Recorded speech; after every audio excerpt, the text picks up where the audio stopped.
করেছে, ওর আজকে প্রথম হবে শ্রেয়া মারাঠি। হ্যাঁ মারাঠি। তো তারপরে শ্রেয়ার আবার বেঙ্গলি ব্রাইড হবে। তো শ্রেয়া দেখো, এতদিন পর ও আমাকে 2 বছর পর শ্রেয়ার সাথে আমার দেখা, ওর ভালো লেগেছে বলেই ও আমার বুকিং করেছে। তো শ্রেয়া, তোমার এই প্রথম লুকটাতে তুমি কিরকম চাইছো? প্রথম লুকটা একদম সিম্পলের ওপর Marathi bridal normal sari draping হবে। আর বাকি তুমি যা ভালো বোঝো, বাস লিপস্টিক একটু মানে ব্রাইট হবে, নিউড শেড একদম যায় না আমার ওপর, বাকি তোমার ওপর। হেয়ার স্টাইলটা হেয়ার স্টাইল বান হবে। হ্যাঁ হ্যাঁ ঠিক আছে, ওকে চলো দেখা হচ্ছে। শ্রেয়ার ফার্স্ট লুক নিয়ে তোমাদের কাছে আসছি। আমিও খুব এক্সাইটেড, শ্রেয়াকে যেন সুন্দর করে সাজিয়ে তুলতে পারি, শ্রেয়াও খুশি হবে।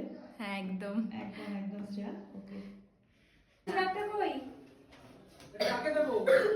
তাই না, নিয়ে যাও ওখানে। হুম হুম নিচে নিচে, ওর নিচে, আয়নার নিচে। ওই তো ড্রেসিং টেবিলের ওখানে।